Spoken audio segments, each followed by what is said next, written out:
Okay, good morning.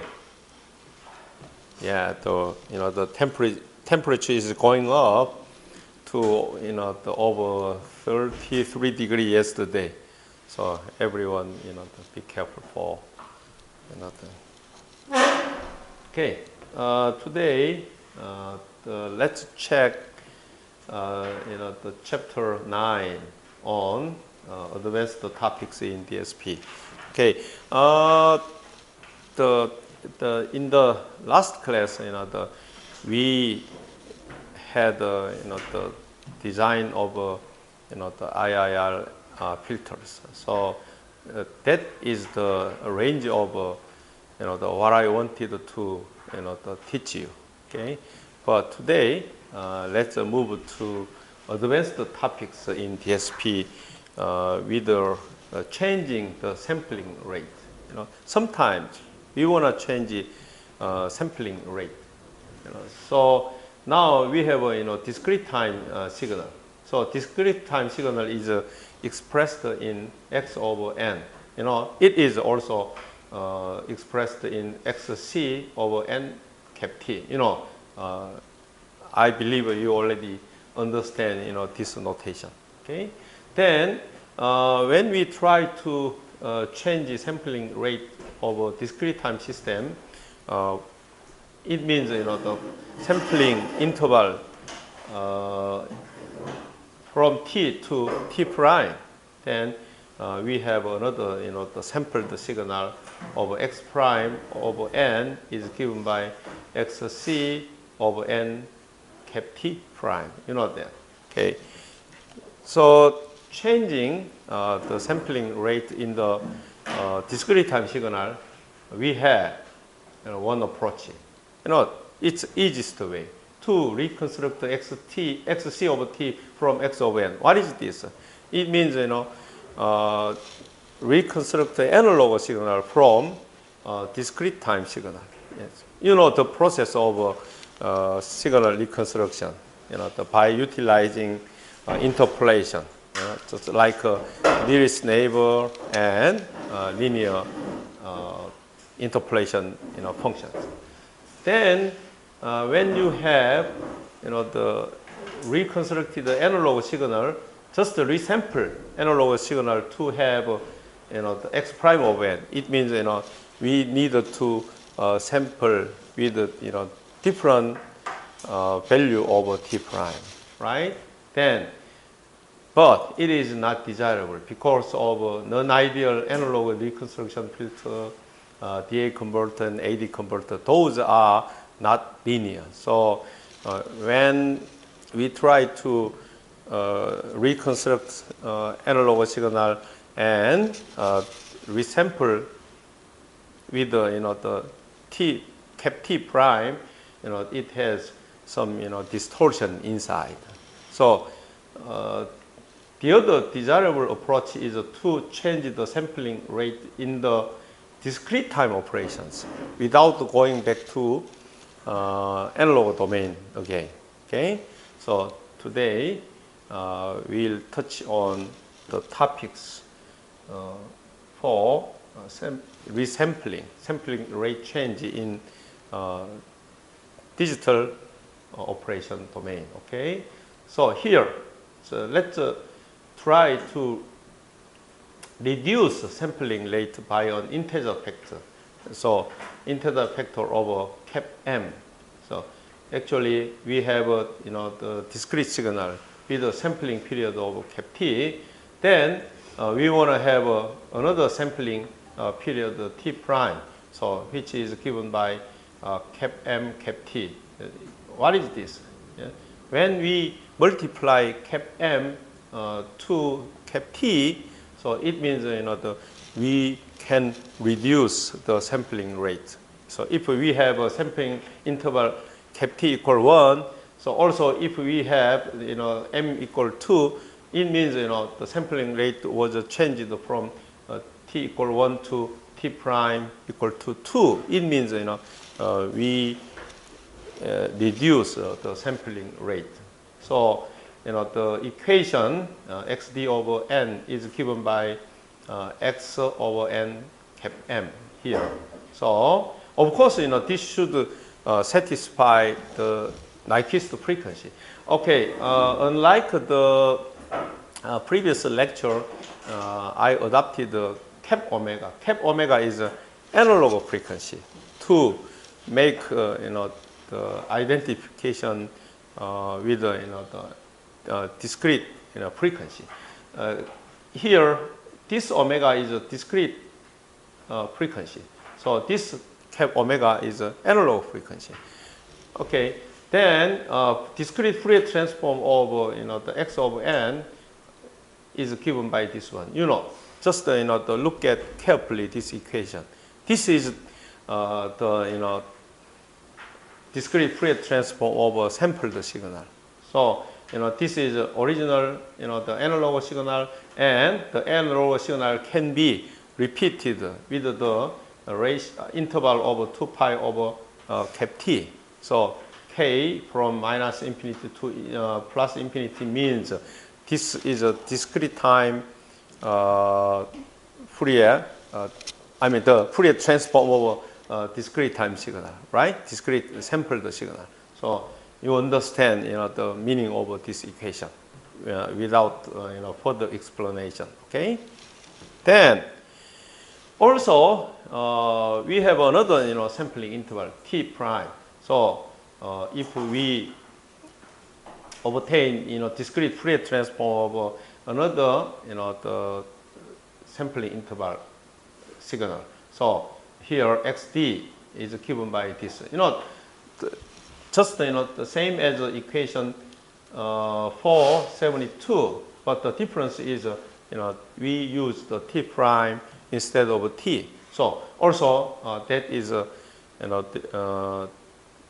discrete Fourier transform of the signal with the sample interval cap t prime. Okay. Here, since cap t prime is given by m and t, this can be replaced with t prime is replaced by mt here. So our goal is to connect this equation 474 to equation 472. So let's adopt the summation index R, and it is it can be R equal I plus Km. Then of course K should be from minus infinity to plus infinity, and I should be from 0 to cap m minus 1. Okay. Then recalculation those two equations to connect them meaningfully, and it can be like that. So actually we have xd of exponential j omega is given by this equation. This is the connection between analog the Fourier transform of discrete time signal with the sampling interval cap t, and discrete Fourier transform of discrete time signal with the sampling interval cap t prime. Okay, so now you understand the connection between those two. Okay, Fourier transform of xd over n in terms of Fourier transform of x over n. And as I talked to you just before, we have the meaning those two. Okay, so infinite set of copies of xc over j omega frequency scaled through omega equal cap omega cap t prime shifted by integer multiple over 2 pi over cap t prime, like that. So still, even if we have down sampling, reduced sampling rate reduction, still we have the infinite set of copies.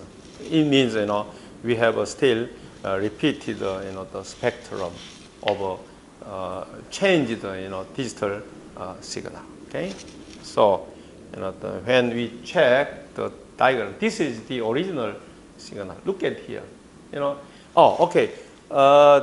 This study mostly comes from textbook or discrete time signal processing by Oppenheim.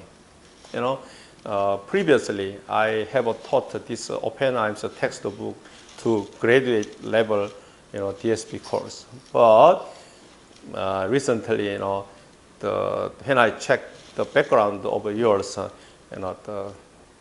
somewhat to some point you have a weak in the basic concept on undergraduate the study on DSP. So I try to teach you to make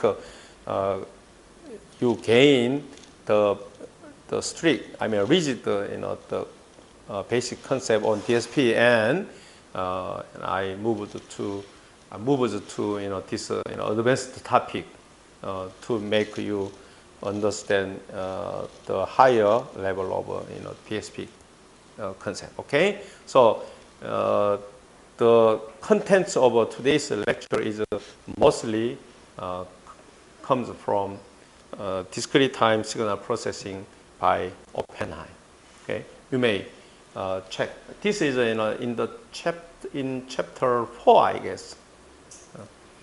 Okay, he adopted the cap omega as an analog frequency. Also, he adopted this small omega as digital frequency. Okay, so when you check digital frequency has the relationship with this equation. Okay, omega is cap omega cap t. Carefully. So it means when you check the Nike frequency is denoted by pi. Actually, it's a pi over cap t, right? But he used digital frequency. It means it's normalized by cap t equal to 1.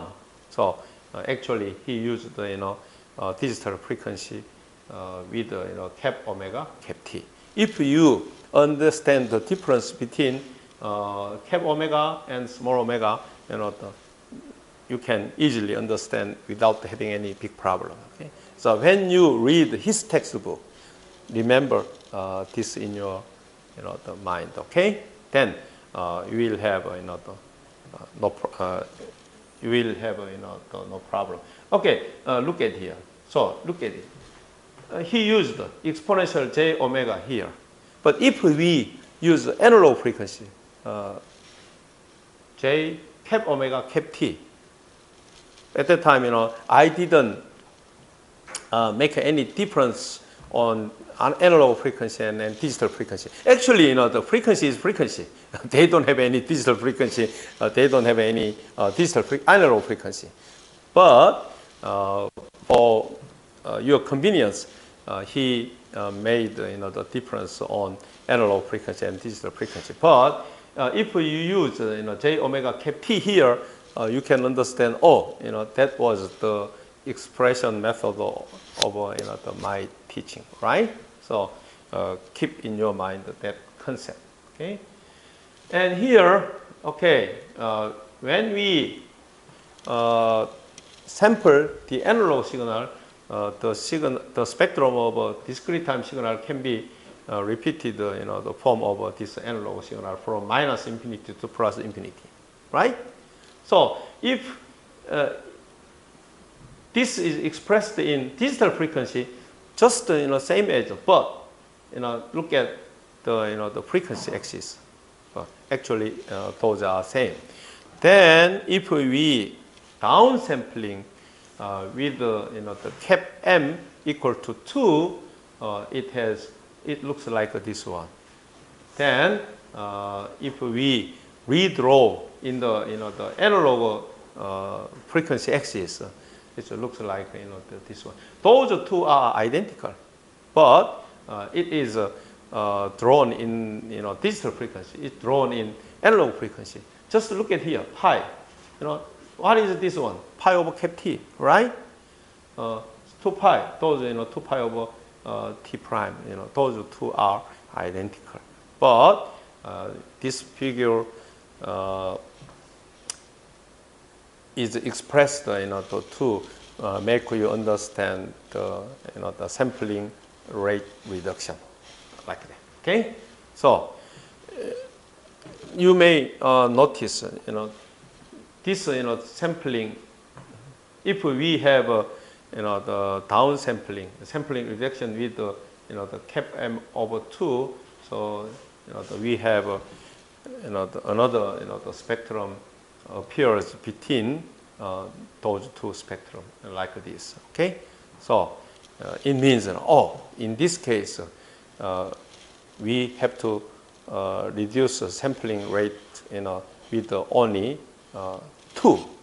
But if we try to reduce the sampling rate with 3, it may have some the overlapping phenomena here.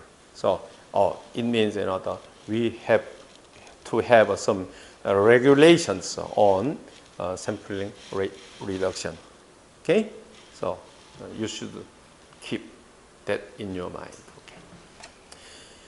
So here no aliasing with the cap m equal 2, but if cap m is greater than 2, it has aliasing. So to avoid aliasing, downsampling should be a factor of m. So of course to avoid aliasing, the cap m and like its frequency should have this relationship. Okay, so we cannot continue. We cannot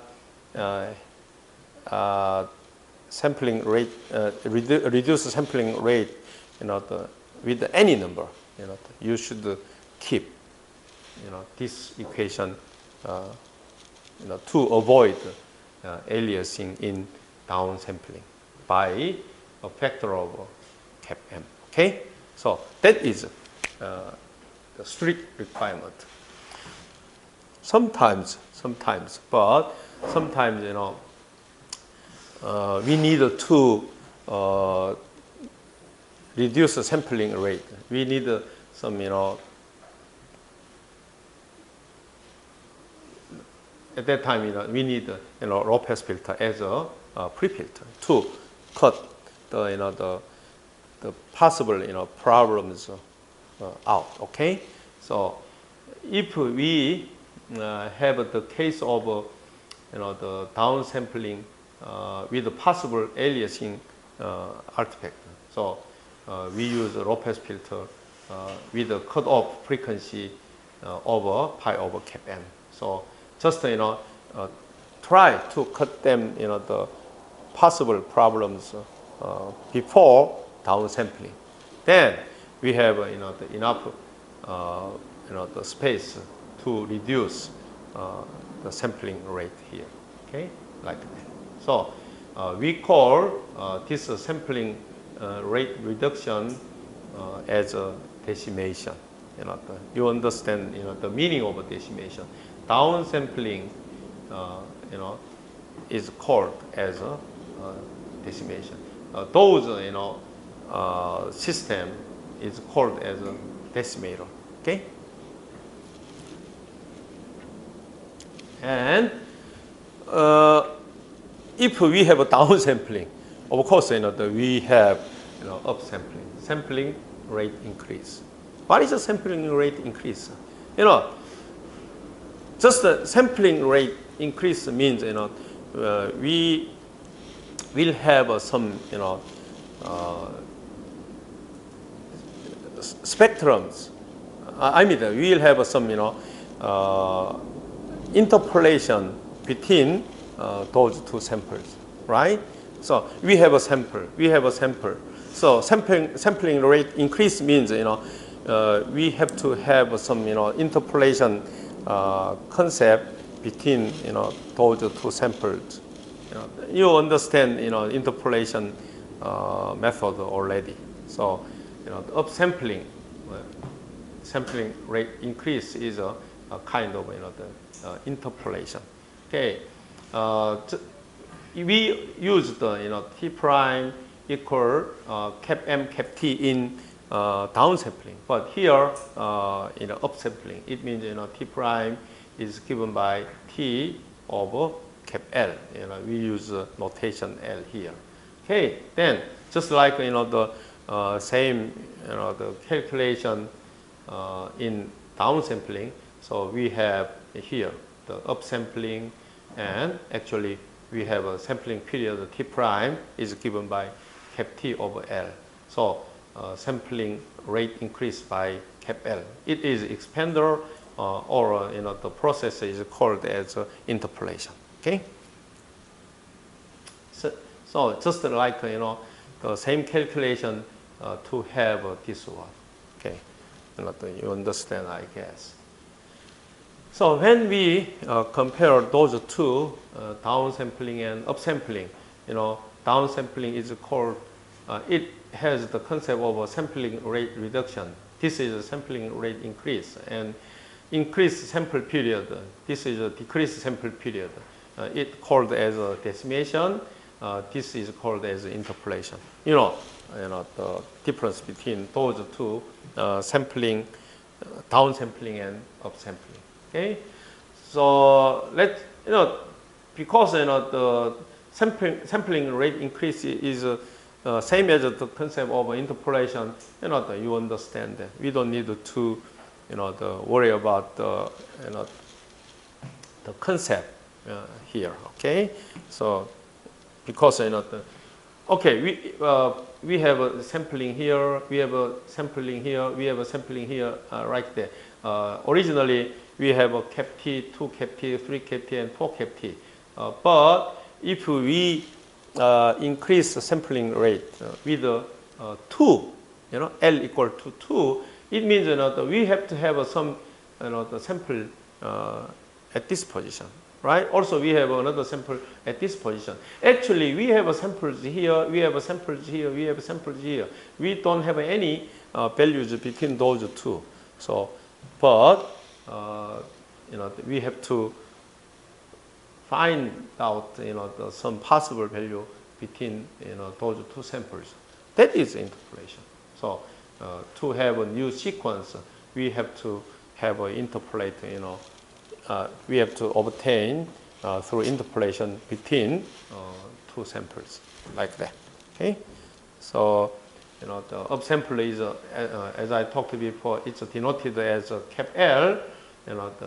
We should have actually we have T to T, but we should have values, the 3 unknown values from those two samples. So it's actually is interpolation. So this the proof of interpolation formula. Okay, so that is the the spectrum of analog signal. Then when we had sampled the signal, the spectrum looks like that. It has this repeated the spectrum of this analog one. Look at here. This is denoted in cap omega. This is denoted the small omega. Analog frequency and digital frequency. You understand? Actually, if we convert this into analog frequency, this is pi over cap T here, right? As I talked to you in the the sampling rate reduction case.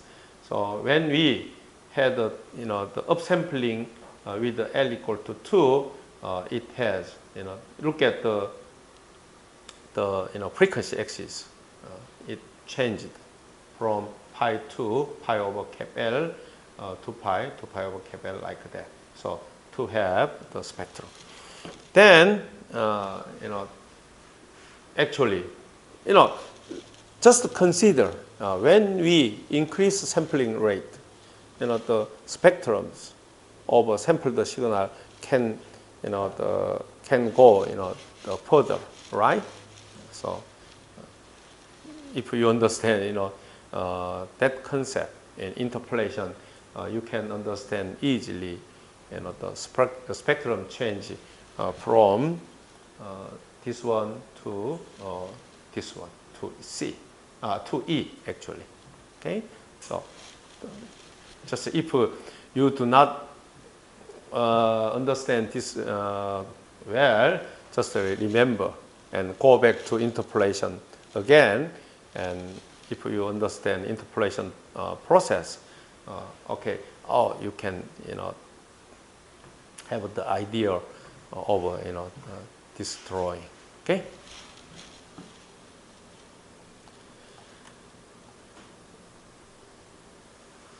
Sometimes,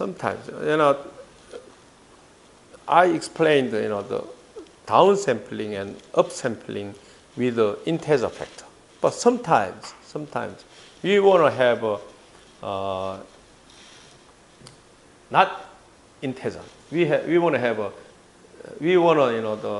have a sampling rate change by non-integer factor. Okay. How can we do to have a non-integer factor sampling rate change? It means we apply interpolator upsampling first, then downsampling. Why? We studied the downsampling first and upsampling followed by the downsampling. But why we have to apply this upsampling first and downsampling to have non-integer factor? Why? Can you guess? You or okay? Why? We may apply decimator first and then interpolator, but to have the non-integer factor sampling rate change, the strict the rule is we have to apply upsampling first, then followed by downsampling. You know the reason why? When we try to downsample, some the aliasing can be the happen the possibly, right? Can be happened possibly. So it means even if we may have the aliasing in downsampling, but we have to keep the spectrum as possible. Okay, so it means we apply upsampling first. It means the sampled spectrum can go the further, right?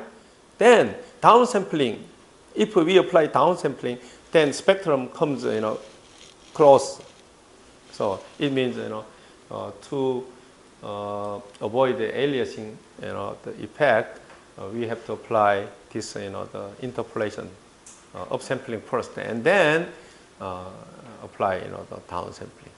So to have look at here, if m equal 3, L equal 2, then we have a 1.5 as a non-integer factor. So that is the process of general rate change. Okay, so if we understand upsampling, if we understand downsampling, so you don't need to worry about general rate change. Just apply. Okay, but the order of a process is applying upsampling first and downsampling. Okay. So look at here. So when you apply, this is I drew I drew this the figure to make you understand the process of this non-integer factor sampling rate change. When we apply upsampling with the L equal to 3, the spectrum goes further with the ratio of T3. Then when we apply the downsampling, spectrum comes close inside. Then look at here, the scaling the changed. Okay, so if you I have drawn this for you without change. I mean without normalizing the frequency axis.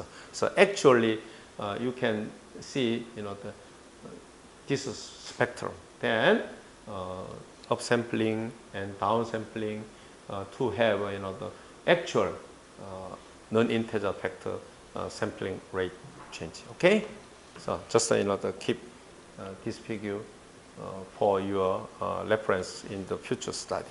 Okay, so okay, let's go to another topic of inverse system.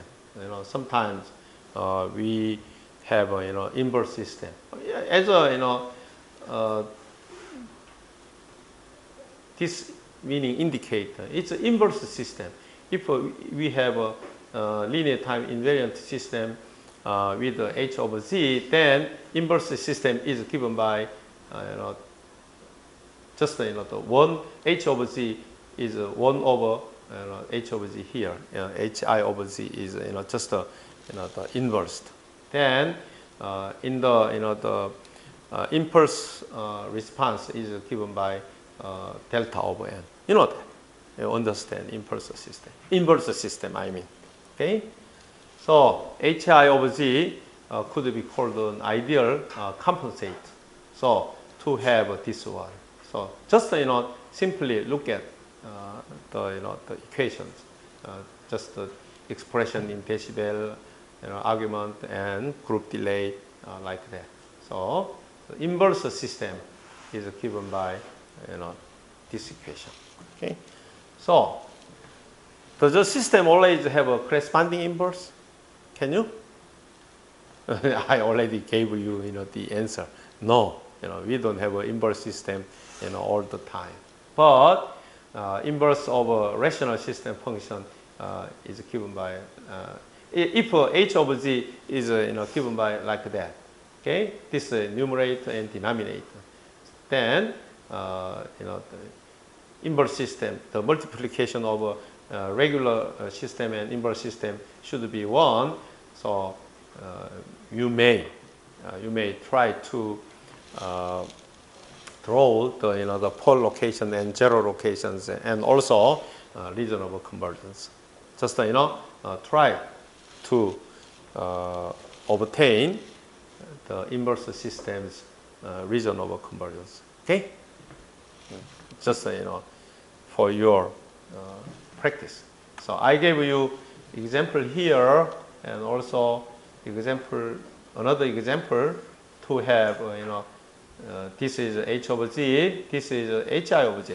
But be careful, the inverse system, the poles of inverse systems are the zeros over the regular systems because it's inversed.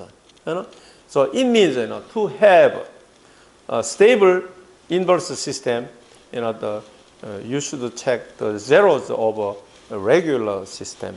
I mean over h over z, right? So zeros over the h over z can become poles over hi over z. So you should check the system stability to calculate the inverse system from h over z. Okay?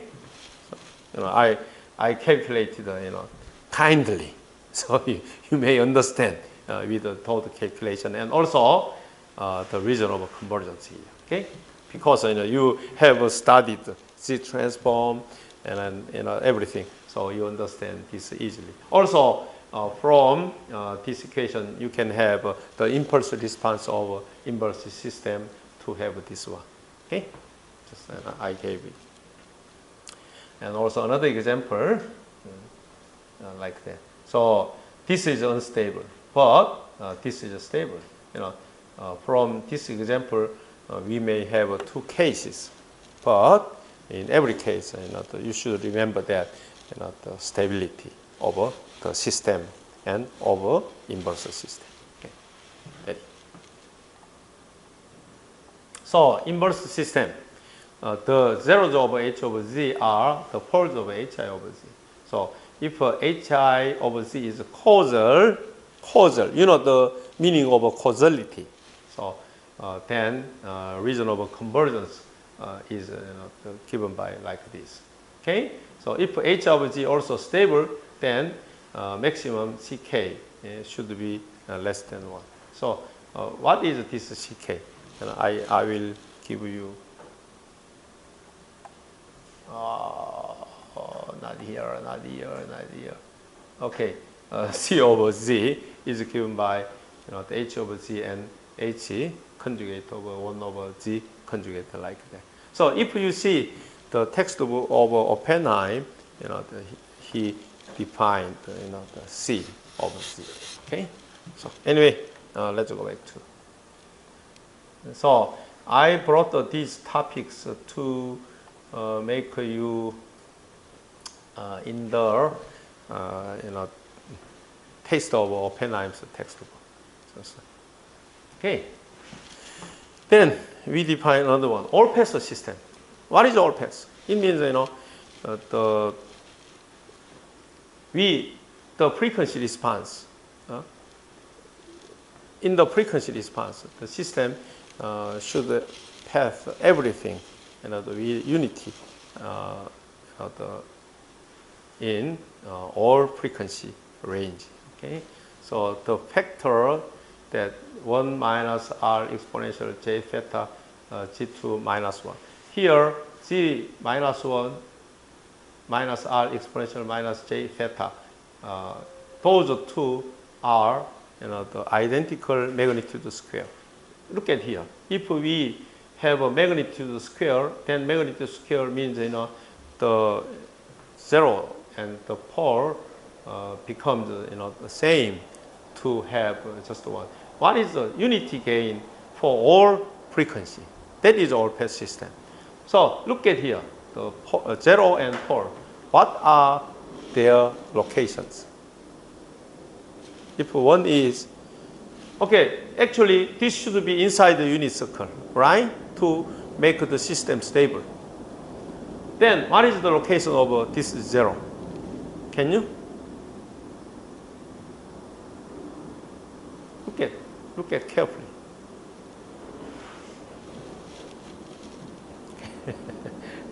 let me go further here. Okay, this is just the proof to make sure it becomes equal to 1 for all the frequencies. Okay, then simplest example. Okay, look at R. If R equals 0, so look at it. If R equals 0, we have just the 1 over Z, right? G minus 1 means it's 1 over Z. Okay, like that. This is a all-pass system. So generally, we have this equation to have the all-pass system. Okay, then you still you didn't answer to me. Okay, anyway, here. Okay, this is the example of an all-pass system like this. So if we have a pole here, definitely, if we have one pole here, another pole should be conjugate position, right?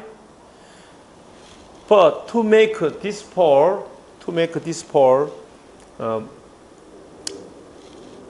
as an all-pass system, we should have 0 outside the unit circle in the position of a conjugate reciprocal.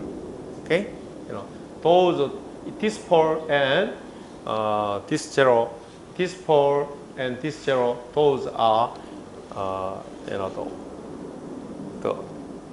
components of an all-pass system. Of course, all-pass system is stable because two poles are inside the unit circle, and their conjugate reciprocal position, the zeros are existed. Okay, so those systems are stable all-pass. Okay, and also it's a cause. Okay, just a simple calculation, to have a phase is the simple one, and also group delay and like that. Okay, so log magnitude. Look at log magnitude. Because it's expressed in decibel scale. It's 0, but actually it's in just the normal axis. I mean the scale. It's the unity gain. Okay. In all cases, so for 1-pole all passer, for 2-pole all passer, but in any cases, the system response is a unity like that. Okay. Why suddenly I brought the all passer system to have this minimum phase systems? Okay. In the last classes, I didn't touch on the phase properties a lot, but here we need to touch on phase. So the minimum phase is required, right? Minimum phase is necessary. The phase response, if you have input on into the system, then the delay time to have output is phase delay, right? So if we have a minimum phase delay, it's nice, because system response is the fast, right? So here causal and stable means the poles of H over Z are inside the unit circle. Also causality requires this condition. Now you understand everything. Then the zeros of H over Z are also inside the unit circle. Unlike the previous all passer system case, if it means all poles and all zeros are inside the unit circle, that H over Z is a minimum phase system. Of course, definitely it is stable. So to have a minimum phase, it's it has the condition of all poles, all zeros of H over Z should be inside the unit circle. That is minimum phase. Okay. Okay. So, okay. Here, H1 is a minimum phase. This is minimum phase, and that is, look at here. Okay, H over Z can be expressed H1 over Z. That is a minimum phase. Then, also any system can be expressed in minimum phase and all passes. So, since we can repeat this for all zeros outside the unit circle, it follows that any system function can be represented, with minimum phase system and all passer system, right? So that is one of the property you should remember. Okay, so any system can be expressed minimum phase and all passer like that. So all poles of H over Z and all poles of H over Z that are inside the unit circle. Conjugate reciprocals of zeros over H over Z that are outside the unit circle to satisfy minimum phase. Okay, so that is the one over two. And all pass system also, all the zeros over H over Z that lie outside the unit circle holds to cancel conjugate reciprocal zeros in minimum phase system. So, you should keep those two properties in your mind. So that is example. H over G. H over G expressed like that. Here, look at this one, and those four elements. So, actually, we'll have 1.25 square outside, and H over minimum phase system can express like that, and all phase system expressed like that. So if I give you this general system transfer function, then you should calculate minimum phase and all phase system according to this rule. Okay, so any system can be expressed the multiplication of minimum phase and all phase system.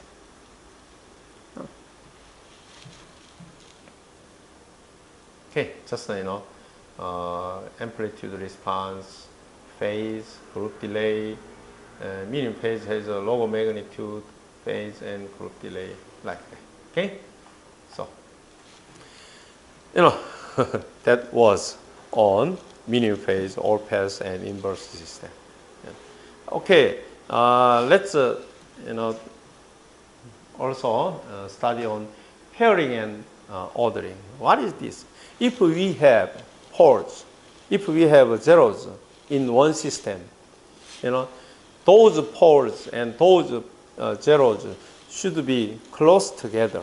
I mean, one pole should be paired with one zero to make the highest Q response.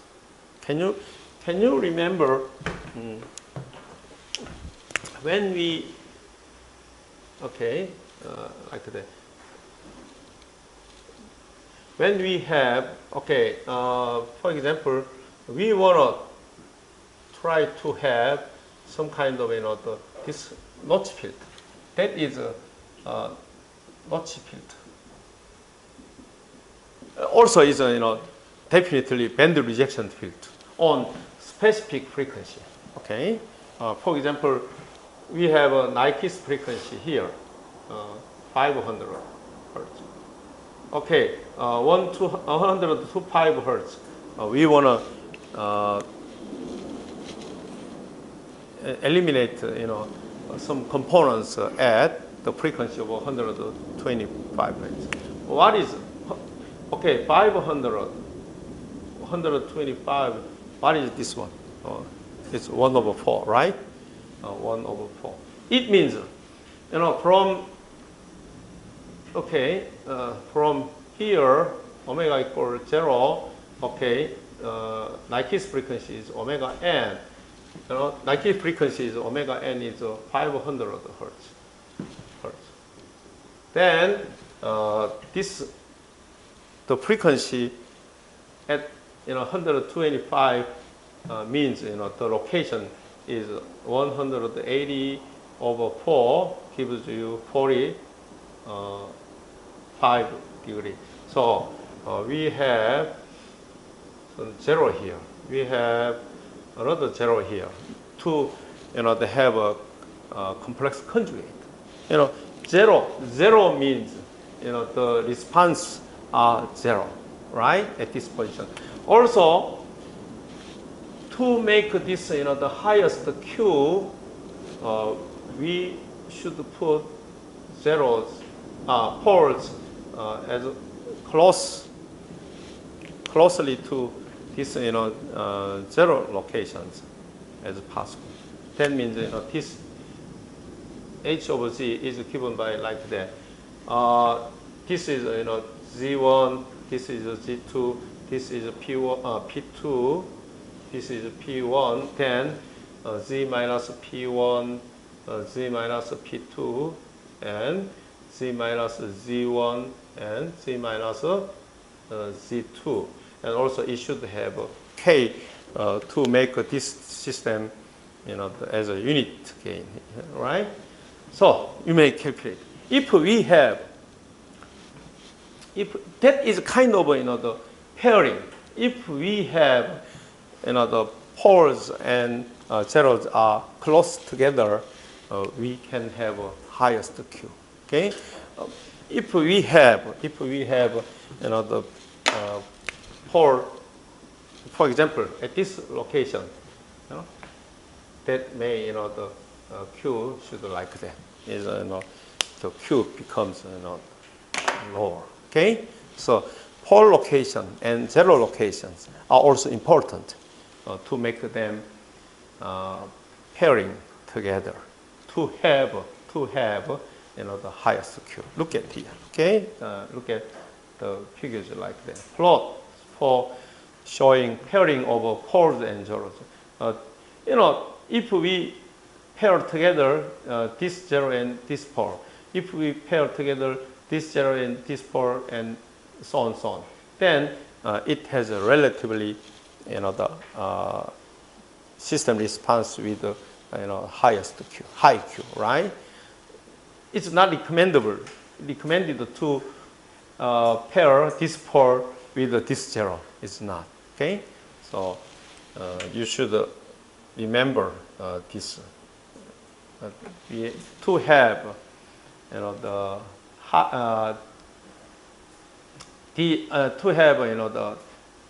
this pair, keep in mind this one. The output noise power spectrum and the total output noise variance depends on how zeros are paired with the poles to form the second order section in the cascade form.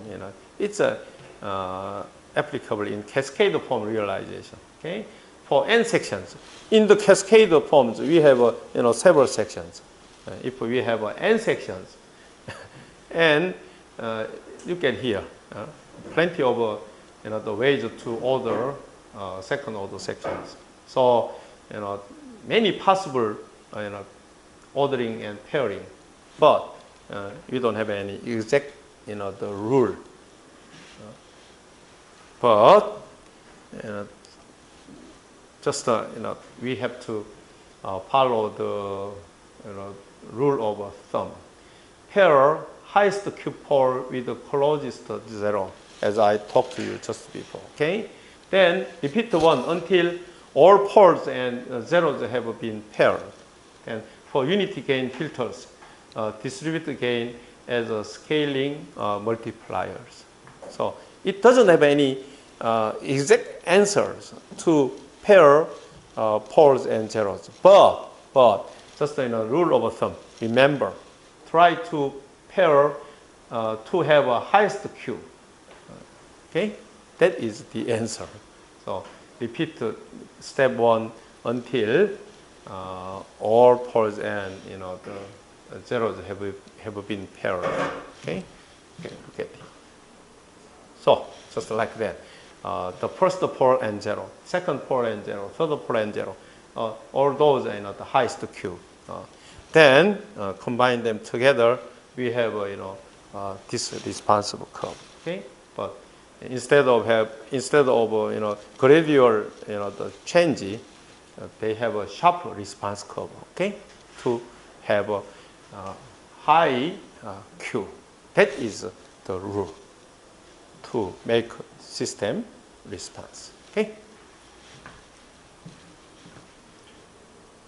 that is the end of the first part of lecture today. Okay, let's have a 10 minutes break.